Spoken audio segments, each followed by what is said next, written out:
L'autre jour, j'étais dans mon canapé, installé, tranquille, devant la télé, et je me lance dans une activité qu'on connaît tous très bien, le C'est quoi qu'on va regarder sur Netflix.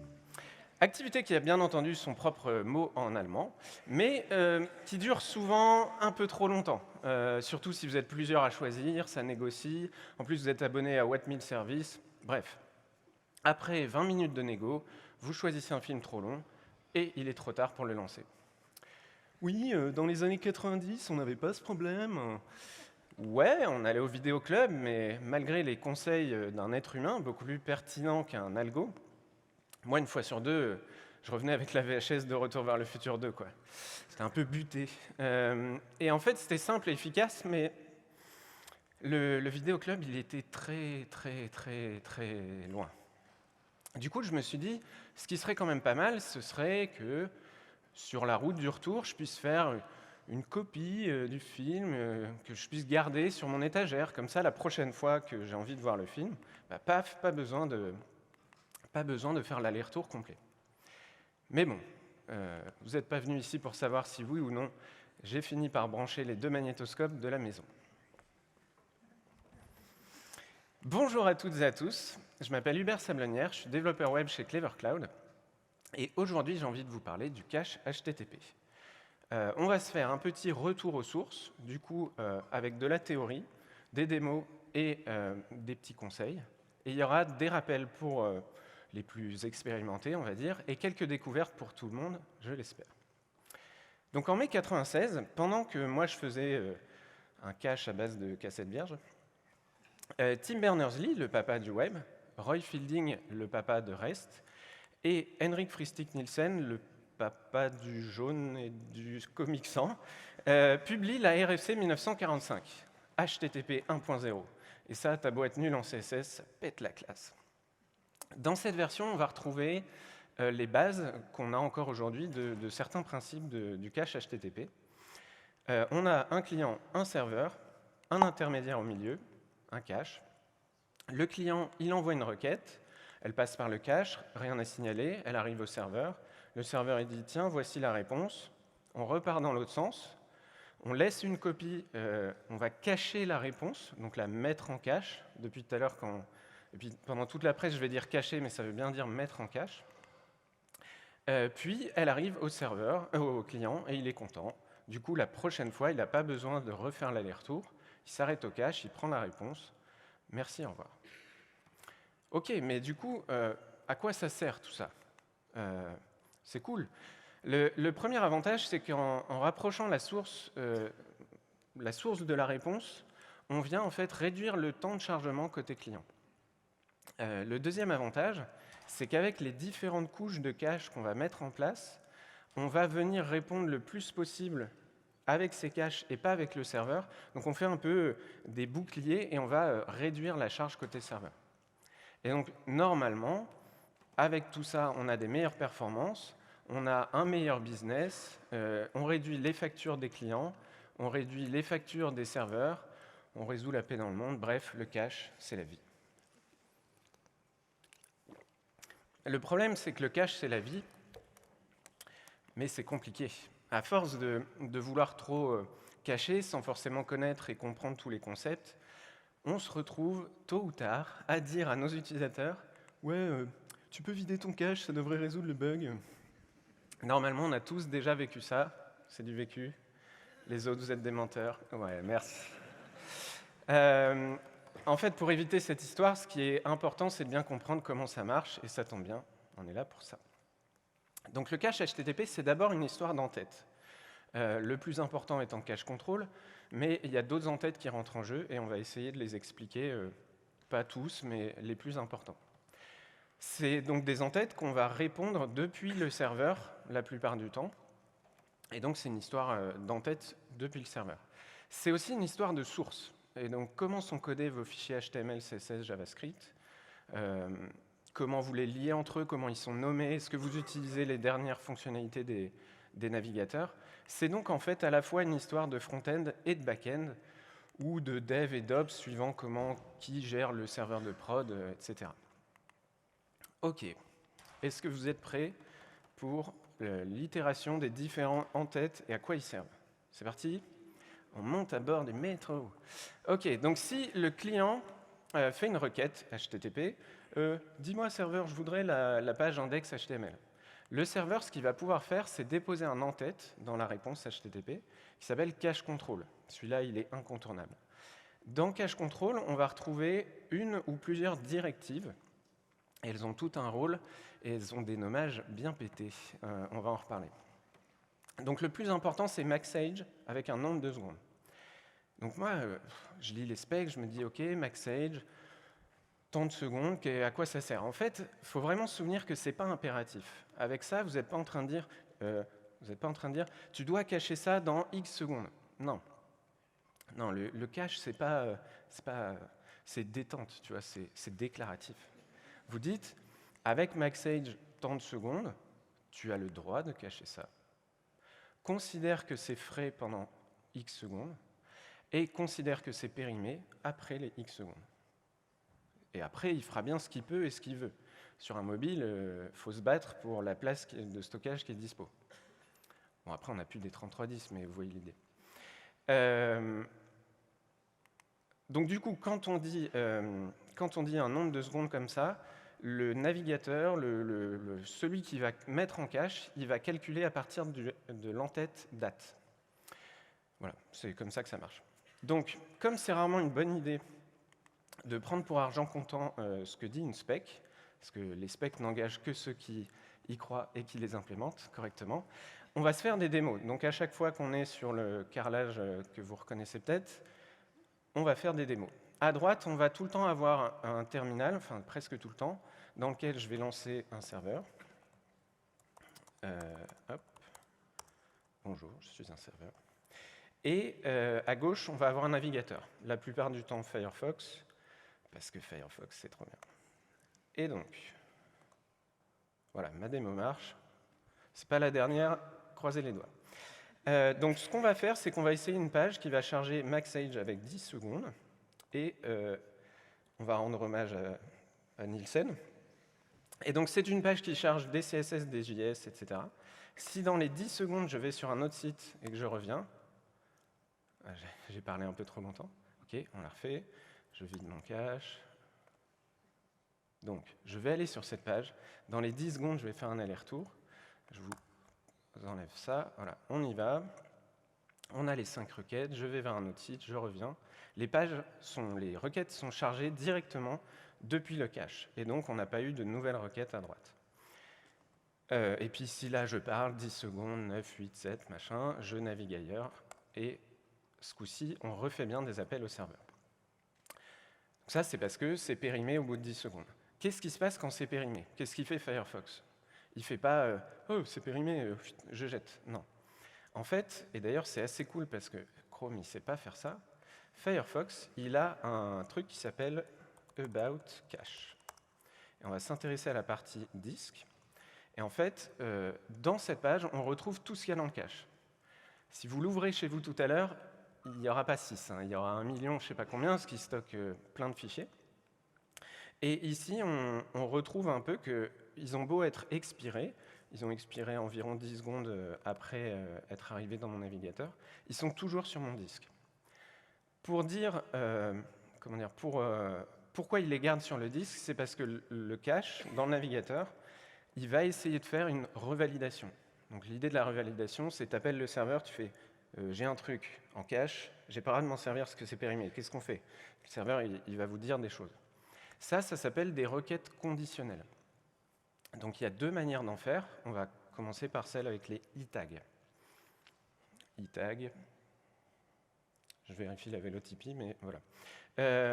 Première requête. Le client dit « Hey serveur, donne-moi la page ». Le serveur, il peut dire « Tiens, voici la page, 200 OK, et au fait, je te donne un e-tag ». Donc ce e-tag, c'est en général une empreinte, un checksum, vous appelez ça comme vous voulez, qui représente le contenu du fichier. Du coup, pour les prochaines requêtes, le navigateur, il fait « Hey serveur, moi j'ai un fichier, le e-tag c'était machin, est-ce que tu as un truc qui match ça ou pas qu'est-ce qu'on fait quoi ?» Et donc le serveur, s'il n'y a pas de changement, il dit « Alors c'est bon, la version que tu as, c'est la même que j'ai, donc je te donne juste 304 et je te redonne pas le fichier. » Si c'est un petit fichier, ça ne changera pas grand-chose, mais si c'est un gros fichier, une image de plusieurs mégas, ne pas renvoyer tout le payload, c'est assez cool. Si le contenu a changé, bien entendu, le serveur répond une 200 et il renvoie le nouveau e-tag qui a changé. Bien entendu, vous ne me croyez pas, nous allons faire une démo. On va aller sur ma super page de démo et on va charger e-tag. Donc là, il y a juste des e-tags, il n'y a pas de cache control ni rien.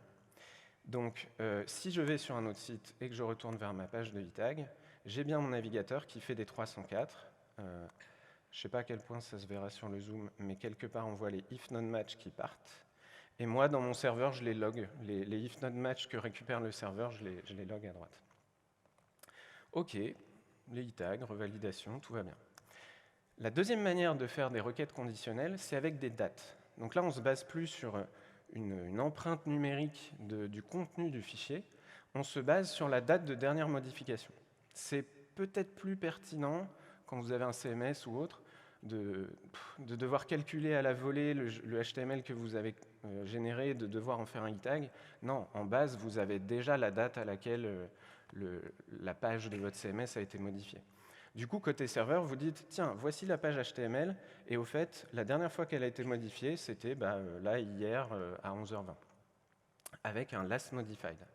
Du coup, pour les requêtes suivantes, le navigateur, il fait, hey, serveur, j'ai une page, elle a été modifiée à telle date, on fait quoi? Le serveur, soit il dit, écoute, 304, je te redonne pas, ce que tu as, c'est bon, ça n'a pas été modifié depuis.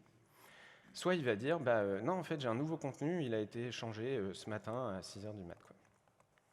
Petite démo. Démo. Toutes les démos marchent, c'est grâce à vous.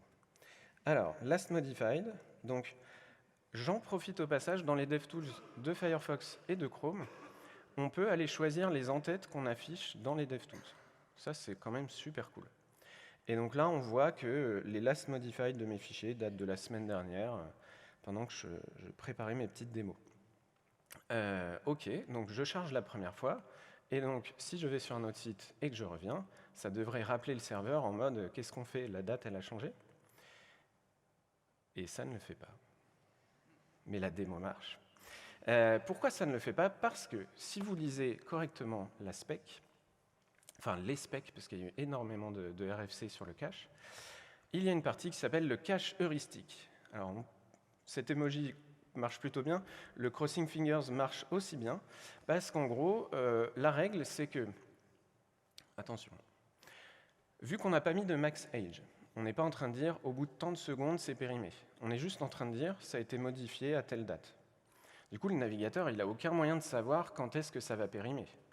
Mais, d'après la spec et les caches heuristiques, il a le droit de dire, je peux calculer une date de péremption, d'expiration, à partir de la date de modification. Et la spec dit juste, c'est maximum 10%. Donc si vous recevez une page qu'elle n'a pas été modifiée depuis 10 mois, vous avez le droit de considérer qu'elle est encore valable pendant 10%, donc 1 mois. Mais ça, c'est le maximum. Et donc en fait, si on regarde Firefox, alors je vais tout vider.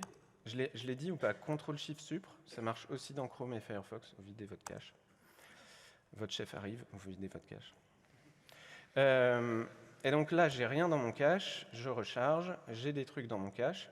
Vous voyez que les dates de modification sont un peu variables, il y a du 17, 16, 19, machin. On notera que la colonne last modified ici n'a aucun rapport, et ça, j'ai pas encore pris le temps, mais il faudrait que je fasse une issue. Par contre, ici, dans la colonne expires, on voit que Firefox a décidé des dates de péremption un peu avec des règles heuristiques. Donc les petits chats, ils périmeront cette nuit, mais le CSS tout à l'heure, cet après-midi. Bon. Bref, ne vous basez surtout pas là-dessus et forcez la revalidation. Il faut vraiment, je vous le conseille. Donc pour forcer la revalidation, quand vous faites une requête, côté serveur, quand vous envoyez la réponse, vous dites maxage 0. Comme ça, vous êtes certain que c'est périmé au bout de 0 secondes. Maxage 0, c'est chiant à dire, c'est un petit alias qui s'appelle nocache. Attends, là il vient de nous dire qu'il fallait mettre en cache avec nocache. Oui, parce que nocache, ça ne veut pas dire pas de cache. Et quand je vous disais que les noms étaient un peu pétés, je ne vous mentais pas. Nocache, ça veut dire tu as le droit de cacher ça, mais tu revalides tout le temps. Tu l'as, mais tu t'en sers pas. Tu m'appelles et enfin le serveur, tu m'appelles et tu revalides. Du coup, petite démo. Je prends un last modified avec du nocache. La première fois, c'est chargé, et la deuxième fois, last modified avec du nocache, ça fait bien des 304. Ok, donc là, on maîtrise un peu ce qui se passe. On est toujours good? On continue avec le cache control. Donc si no cache, ça veut pas dire pas de cache, comment on fait pour dire pas de cache? Eh bien, on dit no store. Ok, pas de store, enfin pas de stockage en fait. Et donc avec no store, on est bien en train de dire tu n'as pas le droit de cacher ça. Et normalement, les navigateurs le respectent. Les cas sont très particuliers. Du coup, petite démo qui ne sert à rien, je vide mon cache, je m'allume ma petite page, il n'y a rien dans mon cache, ok. Je charge ma démo, no store, et là les fichiers, j'aurais beau recharger la page, ils viennent tout le temps du serveur, et dans mon cache, il y a la page de démo, mais ça c'est autre chose. Ok, on continue? On continue. Si je fais une requête, le serveur va pouvoir dire must revalidate. Ok, donc tu nous as dit que no cache, ça ne voulait pas dire pas de cache. Ça, c'est no store. Mais tu nous as dit que no cache, ça voulait dire il faut tout le temps revalider. Il faut must revalidate. Ok, ça va bien se passer. No cache, c'est tu revalides tout le temps. Must revalidate, tu revalides. Oui, alors must revalidate, en général, ça s'utilise avec un MaxAge. Mais ça veut dire tu revalides si c'est périmé. Ok. Mais ça, c'est le comportement par défaut. Tout à l'heure, tu as mis des MaxAge, au bout de 10 secondes, c'était périmé, et on revalidait. Oui. Et j'ai fait des tests avec plein de trucs, plein de navigateurs. Je n'ai simplement pas de démo à vous montrer pour essayer de vous prouver que must revalidate sert à quelque chose. D'après la spec, alors j'attends encore des réponses des gourous du cache, mais d'après la spec, la seule différence, c'est dans certains cas où tu aurais quand même envie de répondre du périmé, tu ne le fais pas. Mais j'arrive pas à reproduire un cas. Bref, voilà. Désolé. On continue. Et là, celui-là, je l'aime beaucoup. Donc, si vous demandez une page, le serveur, enfin une page, là plutôt un asset, donc un fichier CSS par exemple, le serveur peut dire ça c'est immutable. Ok. Et souvent, ça s'utilise avec MaxAge et un très long MaxAge. Il ne faut pas déconner non plus, MaxAge c'est maximum 1 an, qui, comme tout le monde le sait, fait plein de secondes. Donc, immutable, ça veut dire tu ne fais pas de revalidation en cas de rechargement. Le rechargement, ouais, c'est quand vous cherchez des tickets de Beyoncé, vous faites F5, F5, F5. Voilà. Ça marche dans Safari et dans Firefox. Nous allons donc utiliser ce qu'il y a de plus proche de Safari sur un Linux, à savoir WebKit GTK. Lisez ma joie. La vache. Non, franchement, qui l'a déjà testé? Ouais.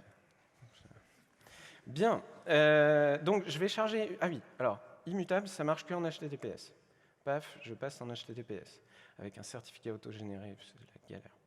Je suis toujours en local. Alors, je suis sur exemple fou, mais je suis en local. Hein. Je fais des démos, mais je ne suis pas fou non plus. Du coup, on va charger une page sans immutable et avec. Donc, si je copie l'adresse, je vous montre les DevTools en vrai, et j'ai essayé de les zoomer, c'est pire. Donc, là, je charge sans immutable. Les requêtes ont été faites. Si je clique sur F5, enfin si je recharge, Safari, enfin WebKit machin, il refait des validations pour toutes les sous-ressources. Alors que je lui ai dit ça périme dans 1 an. Lui, il fait ouais, mais je vais revalider. En fait. Et grâce à immutable, alors on note au passage que quand vous faites F5, vous pouvez aussi, dans une requête, envoyer du cache control. Et là, avec MaxAge 0. Donc cache control, c'est utilisé par le serveur, mais aussi par les clients quand vous faites F5 ou autre.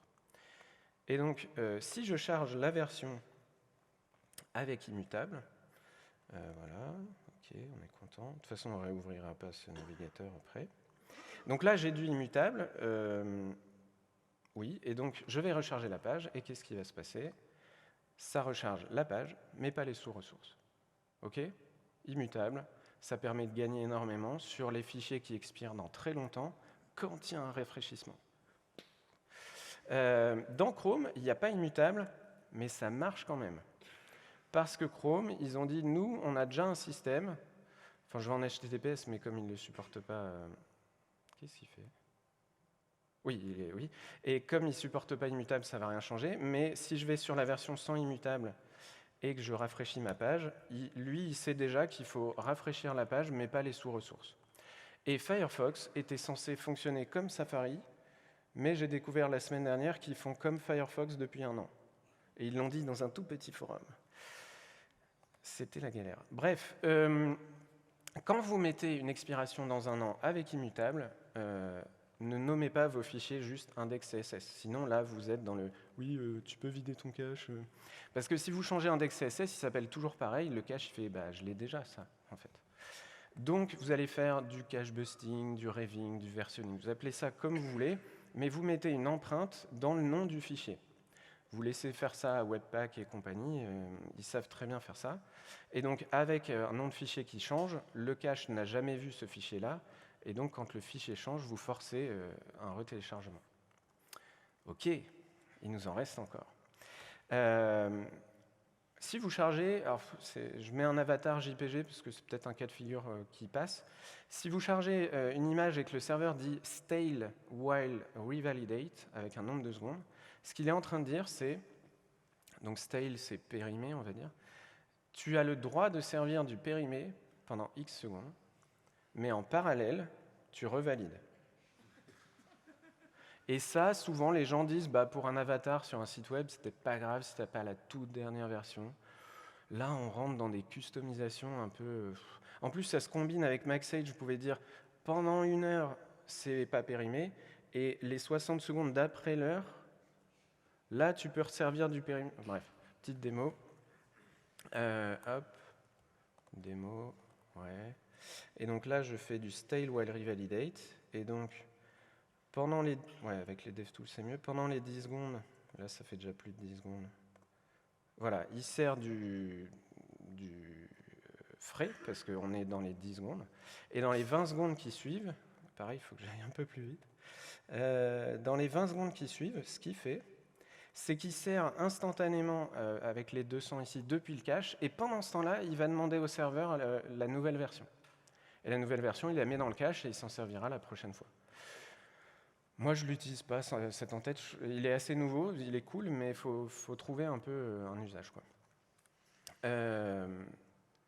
Il y a des en-têtes dont je ne vous parle pas plus que ça, qui sont un peu obsolètes.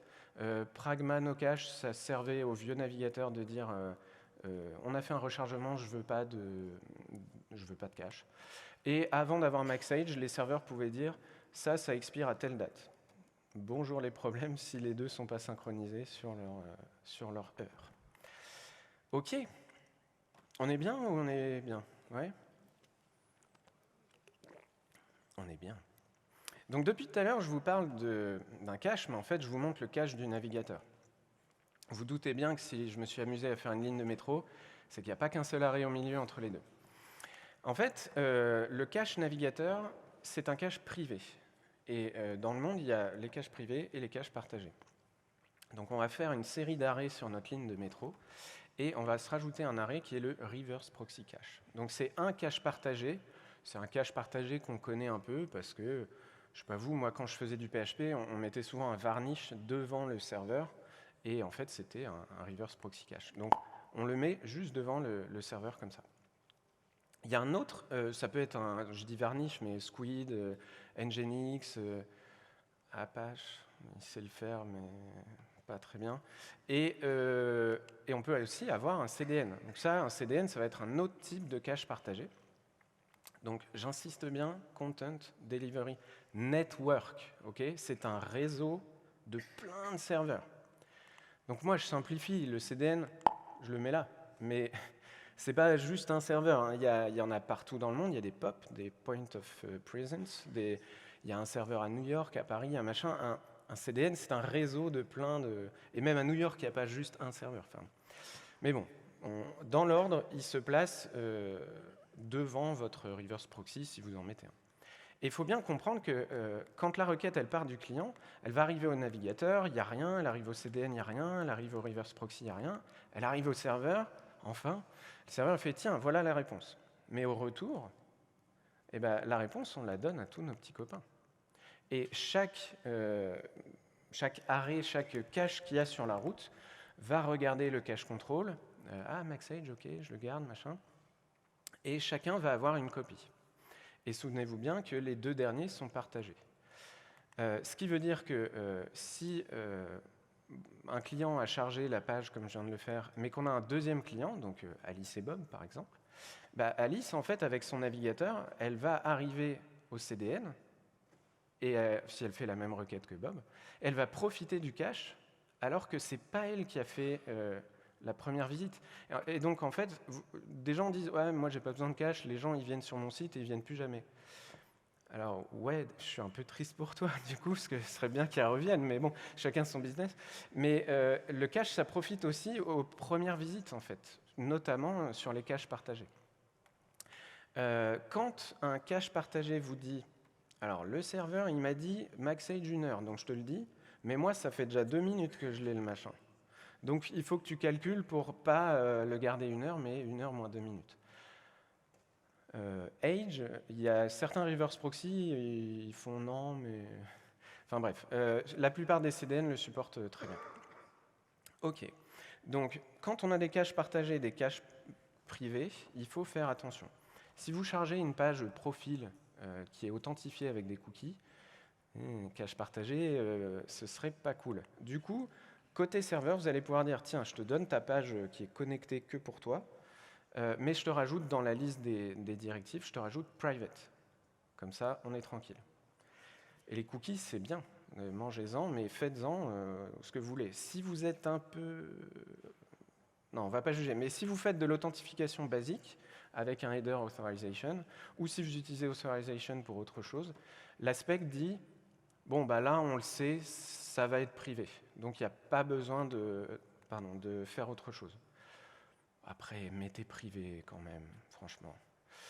Ce sera plus simple.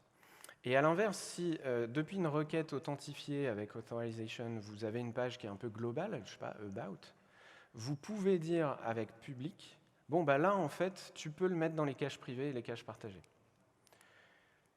Non, moi, je sais pas, je le sens pas. Parce que le jour où, finalement, dans about, vous mettez un truc qui dépend de l'utilisateur, vous avez oublié... Enfin, bref. Ok, dans les caches partagées et les caches privées, on va retrouver, je le disais, les mêmes directives, donc MaxAge, no cache, no store, tout ça. On va aussi pouvoir mettre des trucs qui sont spécifiques aux caches partagées.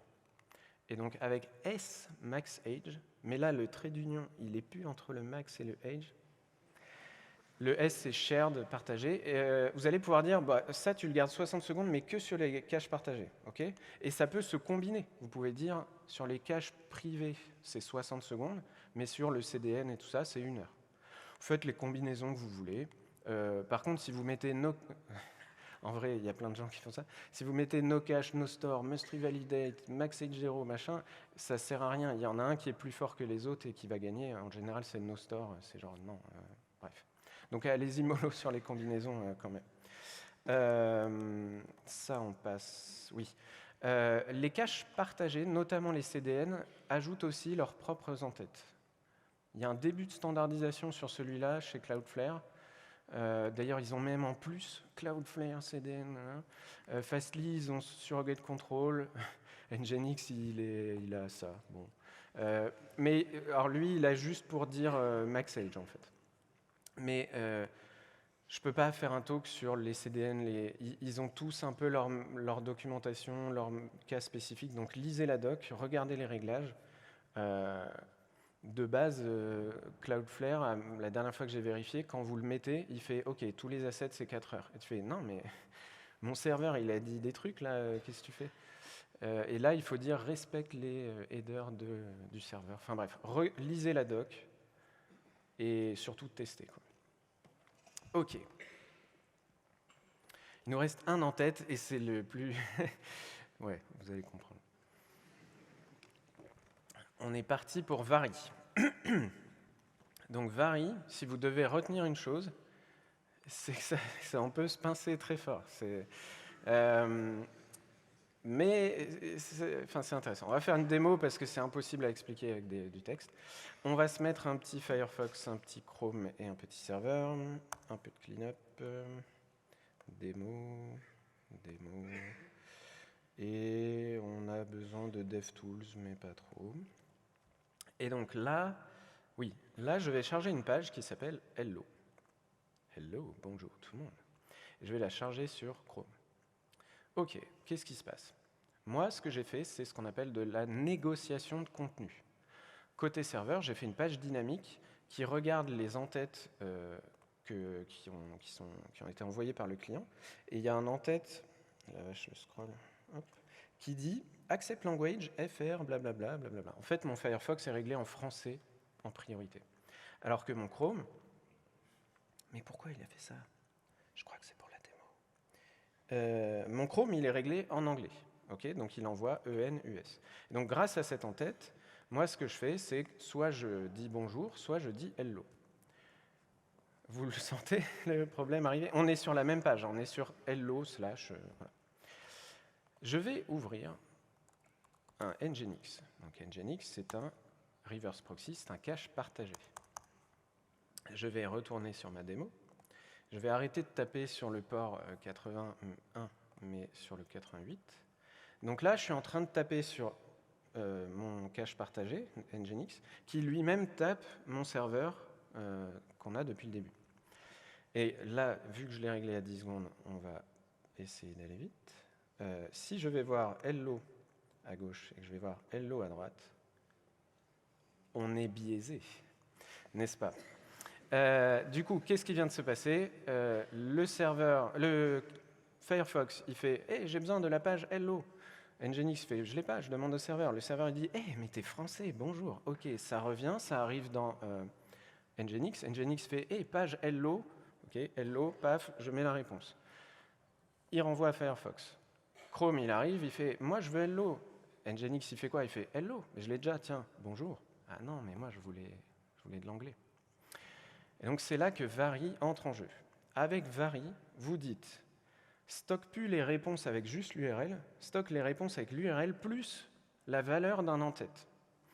Et donc, démo. Non, oui, là je viens de repasser en donc, démo via Nginx. Voilà. Ici, je vais faire hello avec Vary. Hello avec Vary. Les deux sont passés par, vous voyez, alors, les logs d'Nginx, ils sont moins presentation friendly, mais vous avez bien vu que dans les deux cas, ça génère des logs, ça passe par Nginx, et pourtant, j'ai bien deux réponses différentes.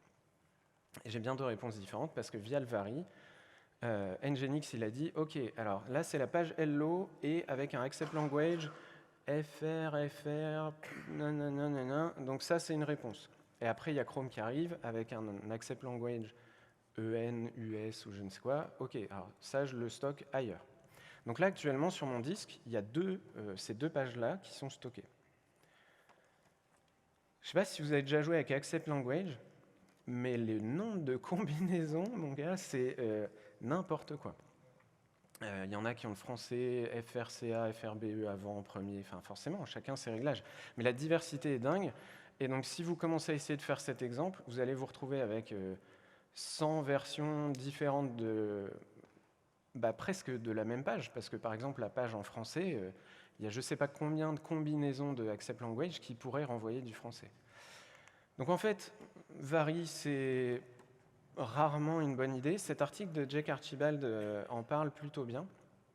Et c'est grâce à cet article que je suis tombé sur le wiki du What Working Group, donc un des système de standardisation du web, enfin ça dépend, bref, c'est compliqué. Et ils ont un article sur la négociation de contenu. Alors eux, ils sont très stricts, hein, ils disent faut pas en faire, quoi. Du coup, faut pas en faire, faut faire hello.fr, hello.en, enfin on vient juste se baser sur l'URL pour différencier les contenus. Je vous ai parlé d'Accept Language, mais si vous mettez Vary User Agent, Non mais, enfin, bref. Le seul usage plutôt cool, c'est la compression. Et l'article que j'ai montré juste avant dit non, il ne faut pas en faire. Mais à l'époque où ils l'ont écrit, Brotli, ça n'existait pas. Donc bref, vous mettez sur les contenus qui se compressent, vous mettez Vary Accept Encoding, et du coup le CDN, si tant est que ce ne soit pas lui qui fasse la compression tout seul, bref, il va potentiellement stocker la version claire, la version gzip, la version Brotli, etc. D'ailleurs, c'est assez marrant parce que même ça, on se dit, bon, des configurations de je sais faire du gzip, je sais faire du Brotli, il y en a 3-4. Dans cet article de Fastly, en regardant leur log, ils en ont trouvé 45. Tu fais la vache. Bref, je suis un nerd d'HTTP, j'avoue. On termine avec le reste de nos arènes métro. Depuis tout à l'heure, je vous parle du cache navigateur. En fait, on parle du disk cache. Donc je le mets ici. Mais on parle du disk cache en opposition au memory cache, forcément. Et donc, sound design, on le met ici. C'est quoi la différence? C'est pareil, on ne va pas commencer à essayer de rentrer dans la spec. Chacun fait un peu ce qu'il veut, et il y a pas mal de raisons pour lesquelles le cache mémoire va être utilisé à la place du cache disque. Et si vous avez bien fait attention, depuis tout à l'heure, je fais exprès d'aller sur un autre site avant de revenir sur ma page, exactement parce que si là je vais sur MaxEdge, je reviens sur ma démo, donc je suis toujours sur le même site. Là, Firefox, il ne me réaffiche pas tout. Et il s'est probablement servi du cache mémoire pour ces trois-là, mais pour les deux CSS qu'il a utilisés, il ne les affiche même pas, quoi. Chrome, à l'inverse, lui, il va systématiquement me les afficher. Donc là, je retourne ici et je retourne là. Et lui, il me dit carrément memory cache, en fait. Et par contre, si je vais voir un autre site, je reviens là. Oui, alors il faut que je le fasse vite, blabla. Là, il me dit disk cache. Dans le memory cache, on va retrouver les images, les dupliquées qui ont été chargées dans la même page. On ne les charge qu'une seule fois, elles sont dans le memory cache. On va retrouver plusieurs fois la même image. Si vous restez sur la même page, si vous faites du preload aussi, quand vous avez des links preload, ils sont mis dans le memory cache jusqu'à ce qu'ils soient utilisés. Après, ça va varier énormément en fonction des navigateurs. Nouvel arrêt, la module map. Qui sait ce que c'est? Yes! Vous avez découvert un truc aujourd'hui, moi je l'ai découvert il y a 2-3 semaines. C'est un peu différent du memory cache. Si vous... Donc, c'est juste ici. Donc, je l'ai mis après, mais c'est à peu près au même endroit. Si vous vivez dans le turfu et que vous faites des modules ECMAScript, JavaScript, avec des imports, machin, et que vous faites une single page app, par exemple. Donc vous êtes un peu stylé, vous faites du lazy loading, vous n'avez pas un gros bundle de 4 mégas, vous avez 4 bundles de 1 méga. Vous chargez le premier, et puis quand la personne navigue dans votre single page app, vous chargez le deuxième. Mais potentiellement, les deux, ils vont utiliser un petit chunk en commun, en fait. Donc, par exemple, un utils. Et donc, quand ça arrive dans le navigateur, il charge pagefoo, il voit un import vers un module utils, et il met dans sa module map utils, c'est tel fichier JS. Et en plus, il le parse. Alors, il le télécharge qu'une fois, mais il le parse qu'une seule fois. Et techniquement, il l'exécute qu'une seule fois. Et quand vous faites une navigation dans votre single page app, vous chargez la page bar, qui elle a peut-être besoin d'autre chose dans ce module. Et bien dans ces cas-là, ça ne passe pas par le disk cache, ça ne respecte pas de header, quoi que ce soit, ça utilise la module map. Et ça, la durée de vie de ça, c'est juste la page, tant que vous ne la rechargez pas ou tant que vous ne changez pas de page, vous bénéficiez de la même module map. Ça, c'est si vous faites vraiment des modules ECMAScript dans votre navigateur en direct. Si vous utilisez Webpack, il a son propre système.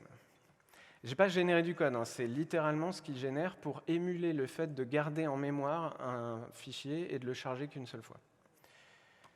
Et en même temps, il y a des cas où si on supporte des vieux navigateurs, c'est utile, donc je ne vous juge pas, mais je juge Webpack. On continue avec le push HTTP2 qui a son propre cache. Ok, on ne va pas en parler très longtemps, il se met juste derrière le disk cache, ce qui n'a aucun sens si vous y réfléchissez bien longtemps, mais c'est plus ou moins déprécié. On a compris tôt ou tard que ce n'était pas une très bonne idée, et ça va finir par disparaître des navigateurs. Mais dans l'idée, vous êtes en HTTP2, vous dites au serveur donne-moi le site. Le serveur il fait voici index HTML, mais je sais que dans 2 secondes, tu vas me demander le CSS, les images, les machins, donc je te les donne. Là, qu'est-ce qu'il fait le navigateur? Mais en fait, ça se trouve, il les a déjà dans son cache. Donc il fait non, non, non, je les ai déjà. Alors c'est prévu dans le protocole, hein, il peut dire arrête de pusher, sauf quand il le dit, il s'est déjà pris le petit CSS de quelques kilos. Et donc quand il se prend des pushes, il les met là-dedans, et quand il en a vraiment besoin, il les utilise. Sauf qu'entre les deux, il y a. Bref, du coup, ça va disparaître, et on est en train de voir arriver un truc qui s'appelle les early hints, qui va permettre un peu mieux, en respectant les caches, de charger le plus tôt possible les ressources d'une page. On continue sur les trucs qui ont mal vieilli. L'app cache. L'app cache, il est là. Et pareil, on ne va pas en parler. L'app cache, c'est un douchebag, c'est pas moi qui le dis, c'est Jake Archibald. Il a un super article il y a maintenant 10 ans sur le sujet, qui vous explique comment ça fonctionne et les problèmes que ça pose. C'était une manière de faire du hors-ligne, donc du cache bien, même quand tu n'as pas Internet, etc. Et pour plein de raisons, c'était pas simple, donc je ne rentre pas dans les détails. Et l'app cache a été remplacé par le service worker. Alors, ça fait 1000 fois plus de trucs que l'app cache, et ça le fait mieux, mais du coup, c'est plus compliqué, etc. Et donc le service worker, pour ceux qui ne connaissent pas, en gros, c'est un worker, un process qu'il y a dans le navigateur, que vous programmez vous-même avec un fichier JS, qui intercepte toutes les requêtes qui passent entre les pages et le réseau, et qui a son propre cache. Et je ne vais pas en expliquer plus, je vais juste vous inviter à aller voir cette super présentation sur le sujet, mais c'est vraiment une API JavaScript pour dire mets des trucs dans le cache, est-ce que tu as ça dans le cache, etc. Et si vous ne connaissez pas, allez voir une presse, celle-là ou une autre, mais si vous connaissez, retenez bien que le service worker, il est avant le disk cache, mais il est après le memory cache. Du coup, vous êtes là, vous, dans votre service worker, vous dites, moi, je veux intercepter toutes les requêtes. Potentiellement, elles s'arrêtent au memory cache, donc vous ne les voyez pas. Et potentiellement, quand vous récupérez une requête, vous dites, ah, mais celle-là, je veux l'envoyer au serveur. Et potentiellement, elle va s'arrêter au disk cache. OK. Depuis tout à l'heure, on parle de memory, de module map. Si vous ouvrez 2 onglets sur le même navigateur, ils vont partager certains caches qui sont communs à tout le navigateur. Alors, plus spécifiquement, le service worker est disponible pour toutes les pages du même site, mais le disk cache, historiquement, il était disponible pour toutes les pages de tous les sites. Et donc nous, ce qu'on faisait, c'est qu'on croisait les doigts, on disait hey, je vais charger jQuery depuis le cdn jQuery.com/jQuery machin, version 1, 2, 3, mais en vrai, avec un peu de chance, il y a d'autres sites qui vont s'en resservir. Ouais, en vrai, ça ne marchait pas plus que ça, mais si 2 sites utilisaient la même version, 2 sites différents, on chargeait qu'une seule fois jQuery et le deuxième, il profitait du disk cache. Sauf que ça, il y a des gentils méchants qui ont dit hey, je pourrais peut-être demander le consentement des gens pour les... Non, ils vous ont traqué avec ça. Et du coup, la fête est finie. Maintenant, il y a du partitionnement de cache. Démo. À la fin, vous allez connaître par cœur mes petits chats. Donc, je vide mon cache et je fais ma démo. Je vais ouvrir partitioning foo, partitioning bar. Donc là, je suis sur exemplefoo.com. Qu'est-ce qu'il fait exemplefoo.com? Il charge des requêtes, toujours comme tout à l'heure, mais il charge celle de etag simple, d'accord, sur localhost. Okay. Tout ceci est en local. Exemple foo. Ici, c'est exemple bar. Donc, ce n'est pas le même site qui charge les trucs. Mais pour autant, vous l'avez presque un peu deviné, il va charger les mêmes fichiers, même CSS, même image. Ce que va faire Firefox, et encore une fois, même si elle est que en dark mode et qu'elle est un peu chelou, je kiffe cette page, ce qu'il va faire, c'est qu'il va dire « Attends, mais t'as demandé 2 fois la même image, localhost blabla cats.jpg, sauf que tu ne l'as pas demandé depuis le même site. Moi, je ne veux pas que tu fasses du tracking. Du coup, on a un cats.jpg ici, et avec une deuxième clé de stockage, pas que l'URL, mais l'URL d'origine, exemple bar, et on a un deuxième cats.jpg avec exemple foo. Donc, à cause des méchants, moins de place sur notre disque dur. Ah, j'exagère un peu. Mais dans l'idée, le partitionnement de cache, c'est ça. On termine avec le dernier array, le back forward cache, avec son petit alias, le BF cache. Le BF cache, comment ça marche? Alors, c'est un peu trompeur de le mettre sur la même ligne, parce qu'en fait, quand vous allez faire précédent, suivant dans votre navigateur, vous utilisez le BF cache et c'est tout. Sauf si ça fait très longtemps que je n'ai pas réussi à faire autrement. Par contre, si vous faites des navigations classiques, là, ça passe même pas par le back forward cache, et là, vous avez le système normal. Petite démo. Alors, on fait un peu de ménage. Je vide pas mon cache plus que ça. Donc, BF cache est une page avec un peu de dynamique. À chaque fois que je la recharge, elle me donne une carte différente. Mais bizarrement, elle ne me donne jamais de cœur. Je crois que je ne sais pas coder du random. Ah non, si, c'est bon. Ok, donc à chaque rechargement, la page est différente. Donc si je fais précédent, suivant, j'ai encore le jack, le valet de cœur. Et ça marche très bien. Si je recharge la page, que je fais précédent, suivant, j'ai bien le 6 de pique. C'est bien un cache différent.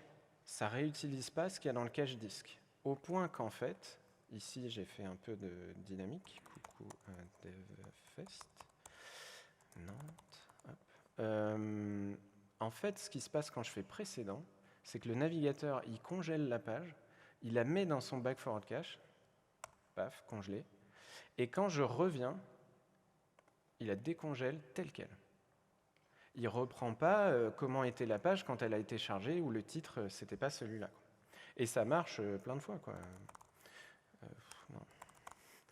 Ouais, ok. Précédent, suivant, et voilà.